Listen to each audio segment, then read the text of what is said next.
Olá, pessoal do nono ano, tudo bem com vocês?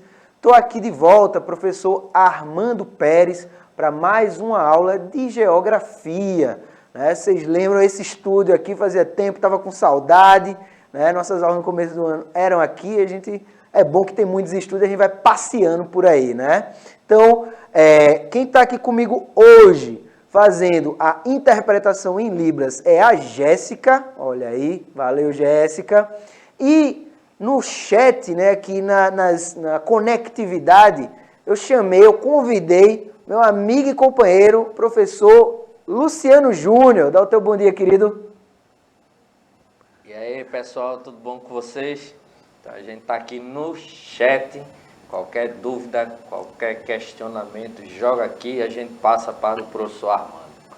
Beleza, é isso aí. Valeu, Luciano. Então, como vocês estão vendo aqui, o tema da nossa aula é gentrificação. Mas antes disso, vou lembrar vocês que essa aula ela tem reprise, ela está disponível tanto no YouTube quanto no aplicativo do Educa Recife. Então, não perde tempo, aponta o teu celular para o QR Code que vai aparecer aqui na sua tela, tá? E vai baixar o aplicativo, ver todas as aulas, estudar para a prova, passar de ano e ser feliz. Beleza? É isso aí. Então, minha gente, não é na escalada aí, professor. É isso aí. Então, vê só, o tema é gentrificação. A gente está falando aqui de paisagens insustentáveis, minha gente. E aí, lembrando desses processos que vão atuar na paisagem, eu trouxe aqui o que a gente viu lá na nossa primeira aula. A gente já está trabalhando esse tema aí há pelo menos 4 aulas, nessa quarta.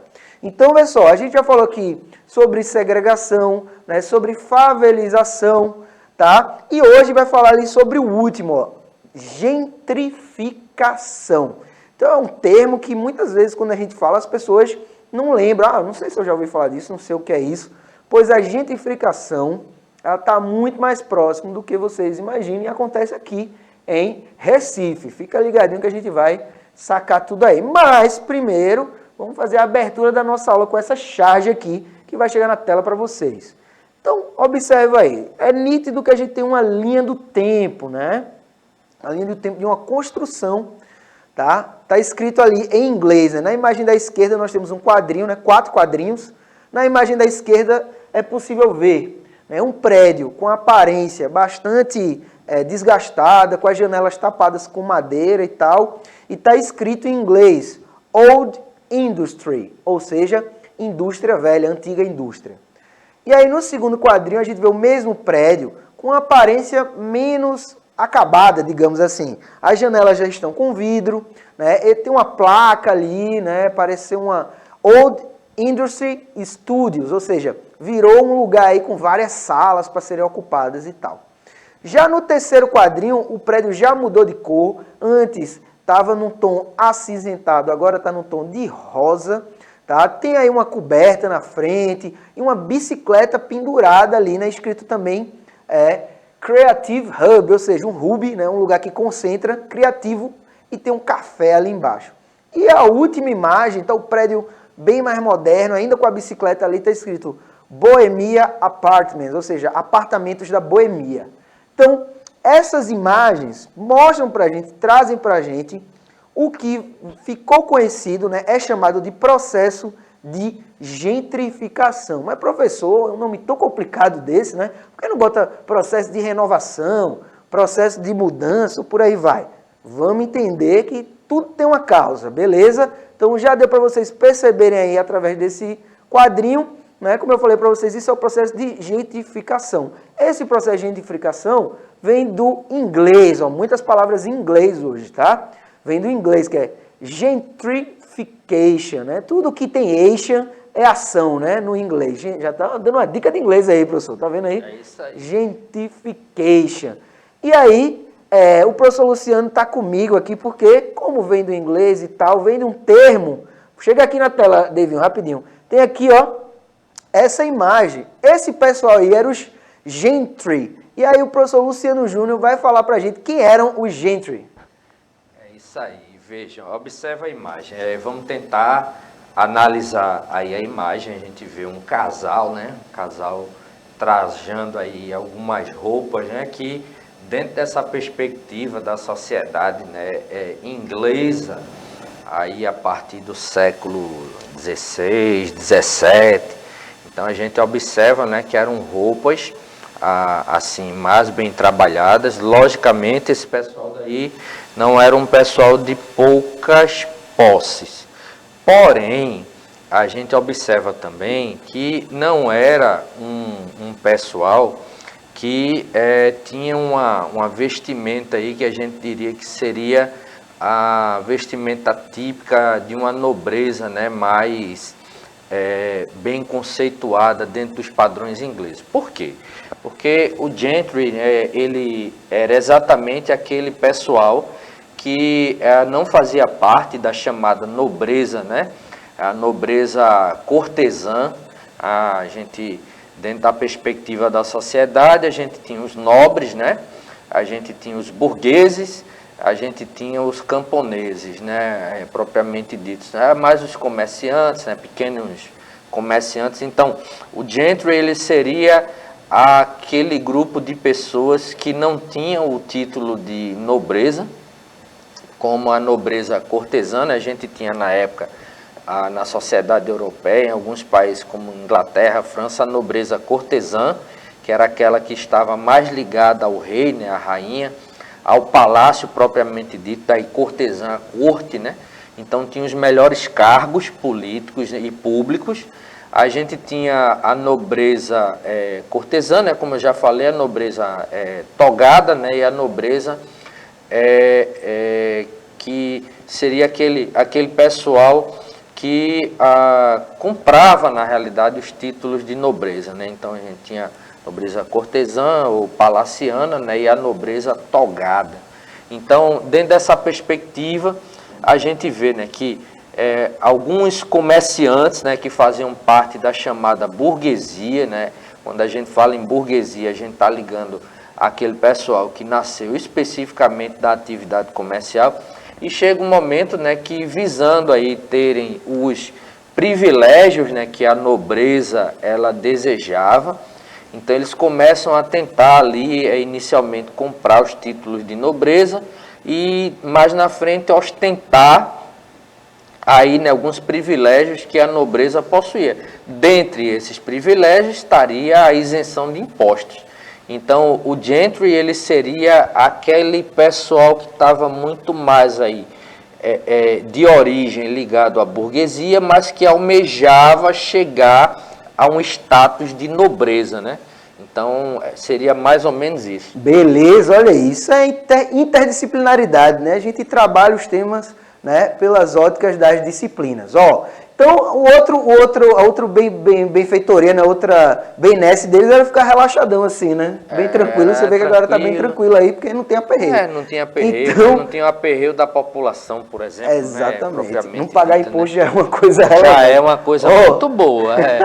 Então, vê, o gentry, por que a gente está falando sobre a história do gentry? Porque esse termo ele vai surgir em Londres na década de 60. Então, pegaram aí alguns bairros que eram bairros operários, né, bairros de trabalhadores, né, e esses bairros eles foram enobrecidos, ou seja, eles passaram por um processo de valorização, né, que passou a ser chamado de gentrificação. Por quê? Porque pessoas que não eram daquela vizinhança, né, que não eram habitualmente vistos nesse lugar, passaram a habitar esses lugares assim mais periféricos, que normalmente estão relacionados ao centro das grandes cidades, né? Lembrando que isso também ocorre, né, nas cidades. A gente está sempre focando nas paisagens urbanas, tá? Falou de favelização também, beleza?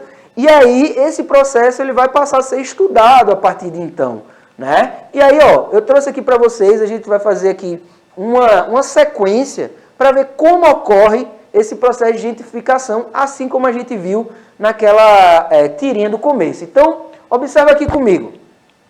Na primeira imagem, nós temos aí uma série de prédios, né, de moradias que estão em bom estado de conservação, né? E aí você vê, tem uma setinha para baixo e 2 cifrões. Então, perde muito o valor desse lugar. Por determinados, né, por diferentes motivos, vai se perder, né, o valor das casas, o valor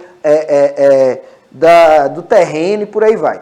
E aí, ó, eu elenquei algumas categorias desse período, tá? Então, essa organização vai ser por período. Então, o bairro se torna abandonado, né? Ou seja, esvaziado, perde população residente, ou seja, dá passagem de um círculo aí para outro. Ganha população carente, ou seja, se vai estar menos valorizado, as pessoas que não têm condições de morar ali num lugar melhor vão começar a ocupar esses bairros, né? Consequentemente, o valor da terra vai cair. E aí a gente tem, né, na passagem do tempo para a gente vai falar desse momento aqui agora, do momento do meio aí, né? Então rolou essa transformação.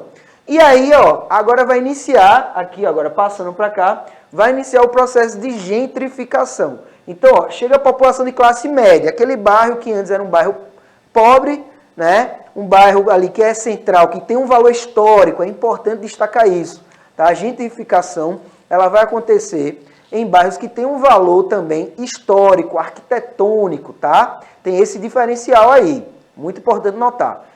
Então vai rolar um novo padrão de serviço, ou seja, chegando aquela população classe média, né, que são os chamados, né, não são nobres, né, gentry, mas chegando a galera que tem um poder aquisitivo maior do que a população que estava ali, vai causar uma mudança, né? Essa mudança é que novos padrões de serviço vão acontecer, né? O valor da terra vai começar a aumentar e vai mudar o perfil residente, ou seja, aquela população que era muito carente já não vai ter condições de arcar com o custo de vida desse bairro, percebe? Porque vai começar a mudar os serviços desse lugar. Continuando aqui, ó. E aí a gente tem o quarto momento, que é quando, é igual lá naquele quadril que a gente falou, é quando está pintado de rosa, né? Quando o prédio estava lá, né? A mesma estrutura, mas estava pintado de rosa, um negócio mais descolado, assim, né?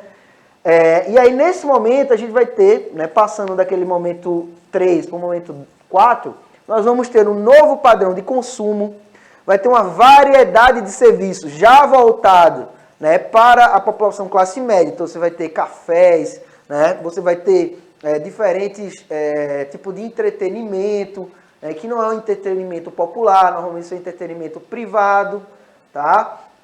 Vai ter o aumento dos valores, ou seja, do preço, do custo de vida, e vai perder aquela população secundária. O que é isso, população secundária? A gente viu que quando o bairro ficou abandonado, a gente teve uma população carente ocupando ali. Depois veio a classe média e ocupou a população carente e saiu. Agora vai começar a aumentar mais ainda o padrão de vida nesse lugar.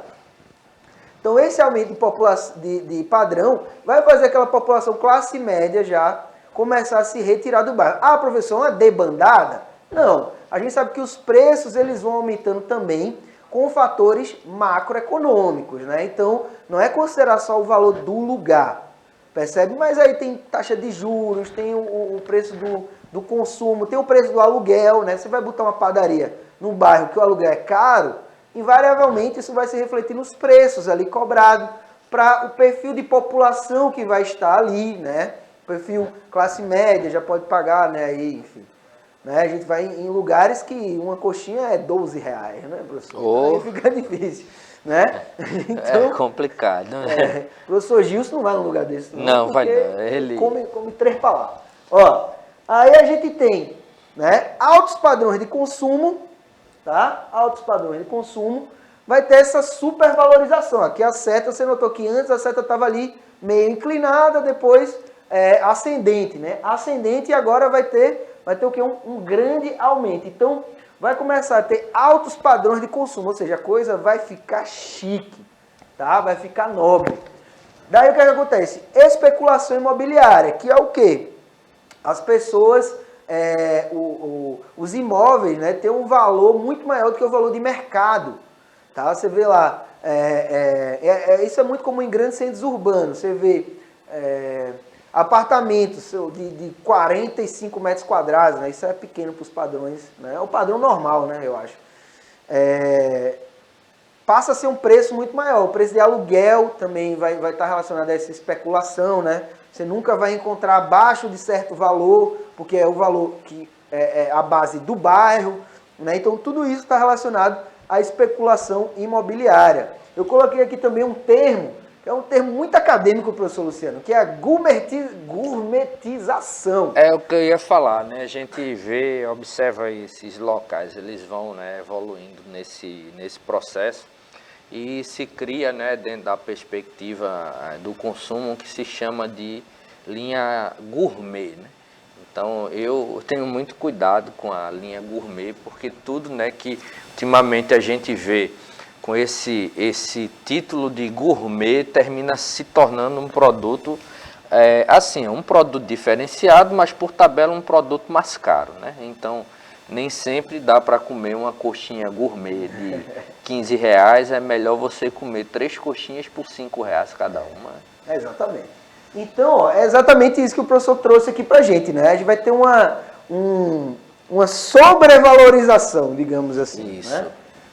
E aí, ó, a população que passa a ocupar vai ser uma população de renda alta, tá? Então, para além da classe média, ou seja, o negócio vai ficar ali voltado. Então, lembrando aí da história que a gente viu agora, né? Vai ser lugares centrais, normalmente voltados aí para a indústria ou comércio, que vão passar a ser revalorizados e vão se modificar virando moradias também, né? Foi esse processo que a gente trouxe aqui, com serviços voltados para essas moradias, beleza? Tem um processo aqui na torre, eu tinha até esquecido, aquele setor ali da torre, por exemplo, a fábrica da torre e tal, que eram moradias a vila operária, né? Essas vilas operárias, elas sofrem também, a gente pode caracterizar também como um processo de gentrificação, mas isso não é um processo positivo, é importante a gente colocar essa inferência aqui.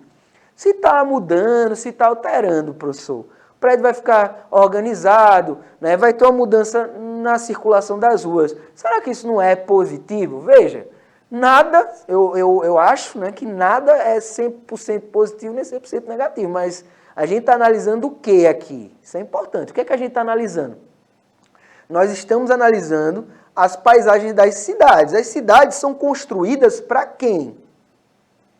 Percebe? Para quem são construídas as cidades? Nós temos estatutos da cidade, por exemplo, que vai reger a organização urbana e muitos direitos, né, da população estão ali escritos. Então, se existem partes da população que não conseguiram ter todos aqueles direitos resolvidos, por que a gente vai pensar em bairros para pessoas que já têm casas, né? A reflexão é essa. Por que criar novas moradias para pessoas que já têm casa em vez de criar moradias para quem não tem? Né? Então, a gente começa nessa reflexão aí, ó. Para isso, né, para ficar embasado, Devinho vai botar na tela aí, eu destaquei aqui, ó, os projetos de revitalização urbana, com a diferença de que a revitalização urbana pode ocorrer em qualquer lugar da cidade e normalmente está ligada a uma demanda social bastante específica. Ou seja, essa mudança, essa pintura, essa organização que a gente pode trazer como revitalização de uma área, ela vai estar ligada a uma demanda social. Né? Você pegar ali uma praça que está com os brinquedos quebrados, que está sem poste, né? Que está toda desorganizada, então tem que ser melhorado. Essa é a função do Estado. O processo de gentrificação, né, ele vai estar muito mais ligado a um discurso privado. Né? Então tá esvaziado, digamos assim, de interesse público no cerne da ação. Percebe? Então, tá ali, né, o bairro agora vai ter proteção porque vai ter câmera, porque vai ter que... Mas também é um bairro que vai ficar, que boa parte da população que antes frequentava não vai frequentar mais. Né? E a gente vai ver exemplos daqui de Recife, tá? Já disse a vocês. Então, continuando aí, e as pessoas, né? Essa coisa que a gente falou, que existe a mobilização de pessoas, elas vão para onde? Então, observa que esse esquema, né, parece aí um alvo, não sei, uma colmeia, uma célula, professor Luciano. Isso aqui é o sistema, né, de centro e periferia, que quando a gente vai analisar, né, na geografia urbana, né, o intra-urbano, que está dentro da cidade, a gente analisa por essa lógica. Né? Então, o que está ao centro, normalmente vai ser o de mais fácil acesso, o que vai ter uma melhor cobertura, né? Só ver as linhas de ônibus de Recife. Os pontos centrais das linhas de ônibus Então, agora a gente tem integrações, veja o nome, integração. Por quê? Porque integra as periferias ao centro. E o centro vai ser o quê? Justamente o difusor, né? Bom, você vê que o centro do Recife, ele está muito no litoral, né? E aí vai ser tudo radial, assim, né? Vai ser em arcos, né? Que a gente vai sair. Não vai ser como esse exemplo aqui, é como se fosse só metade desse ciclo aqui, né? Porque aqui é o oceano. Beleza? Mas a lógica serve para isso. Então, essas pessoas, elas vão tender a ir cada vez mais para a periferia urbana, cada vez mais para a margem urbana, tá? Ou então, pior ainda, né, vão ficar o quê? Ó, na indigência. Então, muitas vezes são catadores, né, esse pessoal que trabalha com reciclagem, né, é um bom exemplo desse tipo de população que mora aqui. Aqui no centro da cidade do Recife a gente vê, né, áreas que são menos estruturadas, né, vai ser pessoas que trabalham, que dependem do centro. Por quê, minha gente? Porque quando a pessoa não tem um emprego formal, né, você ir ao centro fazer o trabalho informal tem o atrativo da grande circulação de pessoas. Então, você trabalha, sei lá, a realidade de muita gente, vendendo pipoca, enfim, vendendo coisa no sinal, e mora muito distante do centro, você já vai ter um gasto aí de transporte, né? Você tem aí todo um processo para poder lidar. Então, muitas vezes, essa questão da gentrificação, né, vai expulsar populações pobres para áreas mais pobres ainda. Então, essas pessoas vão viver à margem, realmente, né, desses direitos sociais. Beleza? Continuando. Exemplos de gentrificação. Agora que a gente vai conversar aqui, né? Então, ó, um exemplo de gentrificação, Luciano, foram... né, as obras para a cidade olímpica no Rio de Janeiro. Né? Eu não lembro de cabeça quando foram as Olimpíadas aqui, se não me falha a memória, eu não vou chutar não. As Olimpíadas do Rio de Janeiro, o Luciano vai tentar lembrar aí. As Olimpíadas do Rio de Janeiro, né, elas geraram muita mudança na cidade. Né? Então, a região onde foi construída essas obras aí, né, onde foi construída essas obras, era uma área de população carente. Né? Aqui em São Lourenço da Mata, né, a região que foi construída a arena, né, houve também uma movimentação de pessoas ali. Né? E o projeto era para construir muito mais coisa do que foi. Né? A gente teve modificação dos modais, né, do sistema de transporte público, né? Se criou mais uma estação de ônibus e tal. Então, veja todo o investimento da cidade. Tá? Não estou dizendo que o caso de São Lourenço é um caso de gentrificação, mas, né, se tem uma modificação de pessoas, né, a gente vai ter o quê? Uma revalorização da área. Então, essa revalorização da área vai gerar justamente esse processo aí de mudança do perfil de população. Né? E aí, qual é a grande reflexão? É que, será que a gente tem periferia suficiente para essa expulsão de população? Porque uma hora você está num bairro classe média e esse bairro começa a ser verticalizado. Então, pessoas que moram em casa, em residência, vão receber cada vez mais, vão ser cada vez mais assediados pelo mercado imobiliário para vender suas casas para virar prédios. Né? O contrário é o quê? A pessoa fica ali resistindo, mas vai começar a ficar espremido pelos prédios. Percebe? Então, essa reflexão aí tem aqui um exemplo do Brasil, que foi a cidade da Copa no Rio de Janeiro. Vamos mais. 2016 foi a Olimpíada do Rio, minha gente. Olha aí. A gente tem aqui, ó, a construção do Itaquerão, né? O estádio onde atualmente joga o Clube Corinthians Paulista lá, que é na Zona Oeste de São Paulo, tá? Também relacionado à Copa do Mundo, então está na mesma linha, né, desse processo aí de gentrificação na zona oeste da cidade de São Paulo. Então veja também que a gente está falando de grandes cidades aqui só, né? A gente não trouxe aí exemplo de pequenas cidades. Por quê? Porque tem que ter todos os fatores que vão corroborar com isso. Ah, esse aqui é bem conhecido, hein? Projeto Novo Recife no Cais José Estelita, né? Não sei, aí o pessoal no domingo vai ali andar de bike ali no Marco Zero, né? Vai ali levar uma brisa marítima naquele porto maravilhoso, observar ali a paisagem, a natureza, atravessar de barquinho, né? E eu sei que vocês são 9º ano, aí são ainda jovens, mas é um processo que ele está em constante mudança ali. Tem algumas construções aí que estão para além, né, para além dessa construção residencial. Essas torres aí, né, estão sendo construídas, né, vocês podem visitar e ver, né, passar na frente, estão sendo construídas na área onde existia galpões, né, galpões que antigamente guardavam açúcar. Então tem a linha férrea, né, passa a linha férrea por aí, e era um lugar que era ocupado por famílias carentes. Então foi um processo que retirou essas pessoas daí, né? Então ainda está em andamento o realocamento dessas pessoas, tá? Mas foi um processo que retirou pessoas carentes que moravam nesse lugar, né? E aí se configura como processo de gentrificação. Por quê? Porque toda essa área ela vai passar, né, a orbitar ao redor de uma população que vai morar aqui e que a gente sabe que é uma população que tem um padrão de vida, né, para adquirir um imóvel desse. É uma população que vai ter um padrão de vida alto, né? E aí não modifica só isso, né? A gente tem ali as torres gêmeas e tal. Então essa modificação ela vai começar a se estender para o Recife Antigo. Então você for ali na Rua do Bom Jesus, você já percebe, né, um sinal claro de gentrificação. Então a gente tem alguns prédios que foram totalmente descaracterizados, tá, que foram modernizados, sendo que a rua é um patrimônio.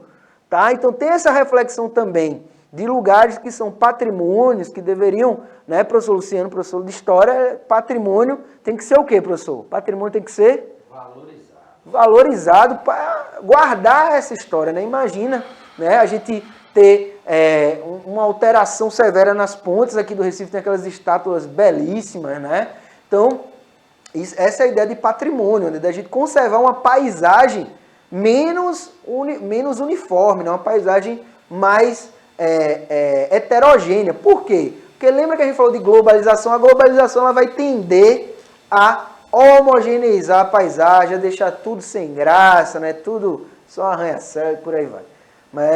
Então, o último ponto aqui é o Vale do Silício, na Califórnia, que pegou uma zona desértica lá da cidade de São Francisco, na Califórnia, né? E aí várias empresas de tecnologia... Eita, eu ia falar. Quase que eu falo.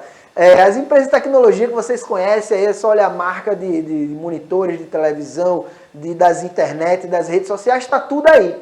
Então, rolou aí também um processo de gentrificação, ou seja, um processo de enobrecimento da área, né? Valorizando aí moradias e restaurantes e tal, para quem trabalha nesse circuito aí. Beleza? Então, ó, vou passar para vocês uma atividade de casa, que é justamente você ir aí, né, nas internet, né, você debater na sala de aula, perguntar para o professor, para a professora, né, quais as consequências do projeto Novo Recife. E aí, quando a gente vai debater isso, minha gente, a gente tem que debater de forma ampla, tá?